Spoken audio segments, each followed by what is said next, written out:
माता सीता ने भी किया था एक घोर पाप। रामायण की कथा तो सभी ने सुनी या पढ़ी होगी, जिसमें श्री राम और माता सीता के जीवन से जुड़े पहलुओं को दिखाया गया है। उन्हीं में से एक कहानी में बताया गया है कि कैसे मर्यादा पुरुषोत्तम राम अपनी पत्नी सीता को एक धोबी की बातों में आकर अयोध्या छोड़कर जाने को कह दिया था। लेकिन क्या आपको पता है कि वो धोबी के रूप में जन्मा एक पक्षी था, जिसके श्राप की वजह से ही माता सीता को वन में भटकना पड़ा था। जी हाँ, आपने सही सुना, माता सीता को श्राप मिला था। आज हम आपको बताएंगे कि देवी सीता को किस पाप की सजा मिली जो उन्हें वन वन भटकना पड़ा। मिथिला नगरी में जनक राजवंश राज करता था। उन्हीं में से एक राजा सीरध्वज थे। एक बार यज्ञ के लिए वो जमीन जोत रहे थे। उसी समय वहां से एक छोटी कन्या निकलती है। इस सुंदर कन्या को देखकर राजा को बहुत खुशी हुई। उन्होंने उस कन्या को अपनी पुत्री बना लिया। उसका नाम सीता रखा। एक दिन सीता अपनी सहेलियों के साथ बगीचे में खेल रही थीं। वहां उन्हें एक तोते का जोड़ा दिखाई दिया, जो बहुत ही खूबसूरत था। वे दोनों पक्षी एक पर्वत की चोटी पर बैठकर बातें कर रहे थे। पृथ्वी पर श्री राम नाम से विख्यात एक बड़े सुंदर राजा होंगे। उनकी महारानी का नाम सीता होगा।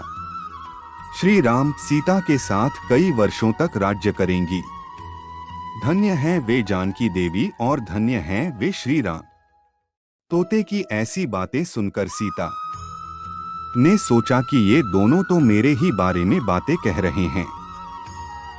इन्हें पकड़कर मैं इनसे अपने जीवन से जुड़ी सारी बातें पूछ सकती हूँ। इसीलिए उन्होंने अपनी सहेलियों से उन दोनों पक्षियों को पकड़कर लाने को डोट कहा। उनकी सहेलियां उस पर्वत पर गईं और दोनों पक्षियों को पकड़कर ले आईं।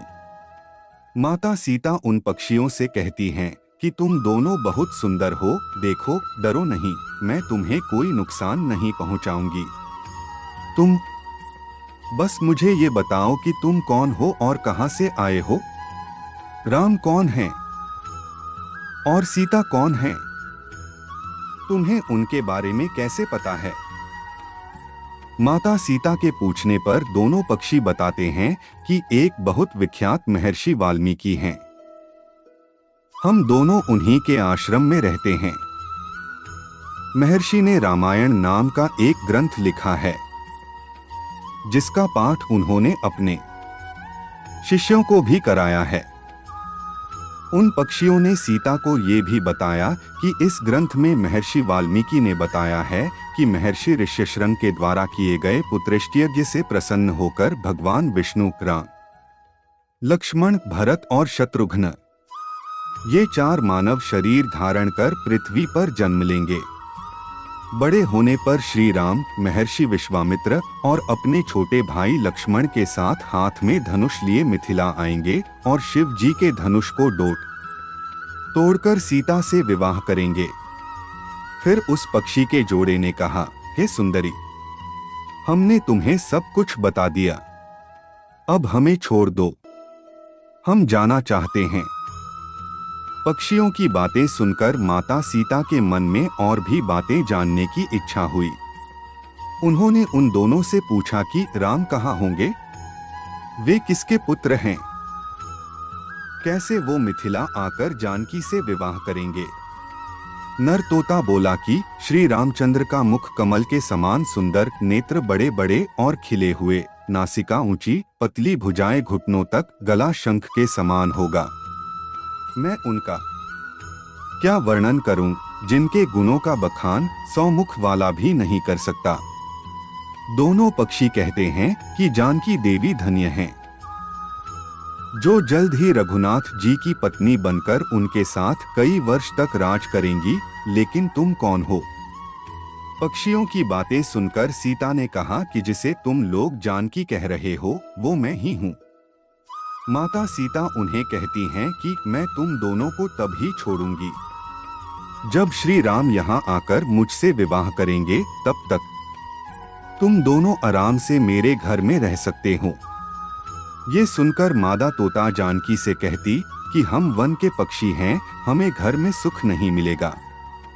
मैं गर्भवती हूँ, मुझे जाने दो, मैं अपने स्थान पर जाकर बच्चे पैदा करूंगी। आप चाहें तो उसके बाद फिर से यहाँ आ जाऊंगी। उसके कहने पर भी सीता जी ने उसे नहीं छोड़ा। तब उसके पति यानी नर तोते ने कहा, सीता, मेरी पत्नी को छोड़ दो, वो गर्भवती है। जब ये बच्चों को जन्म दे देगी तब उसे लेकर मैं फिर तुम्हारे पास आ जाऊंगा। तब माता सीता ने कहा, तुम आराम से जा सकते हो, लेकिन ये मुझे बहुत पसंद है, तुम घबराओ नहीं, मैं इसकी अच्छे से देखभाल करूंगी। जब सीता ने उस मादा तोते को छोड़ने से मना कर दिया तब वो पक्षी दुखी हो गया।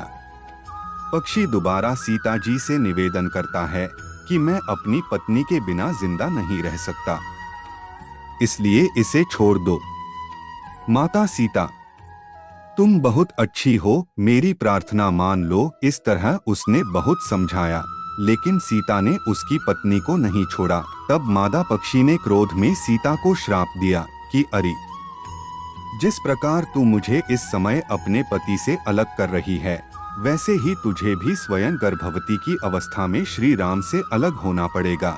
कुछ दिन बाद पति से बिछड़ने के दुख में मादा पक्षी के प्राण निकल गए।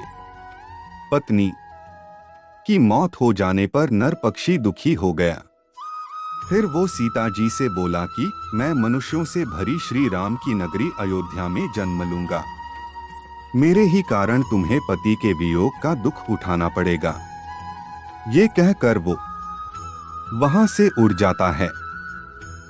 कुछ साल बाद उसका जन्म अयोध्या में धोबी के घर हुआ। उस धोबी के कारण ही सीता जी का अपमान हुआ। उन्हें अपने पति श्री राम से अलग होना पड़ा। उस तोते का श्राप ही सीता जी के पति श्री राम से बिछड़ने का कारण बना।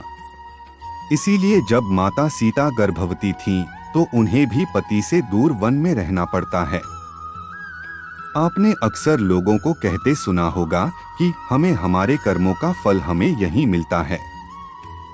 इस कहानी से ये बात सिद्ध भी हो जाती है कि कर्म के फल से कोई भी नहीं बच सकता, फिर चाहे वो भगवान राम हो या सीता, सभी को अपने कर्मों को फल भोगना पड़ता है।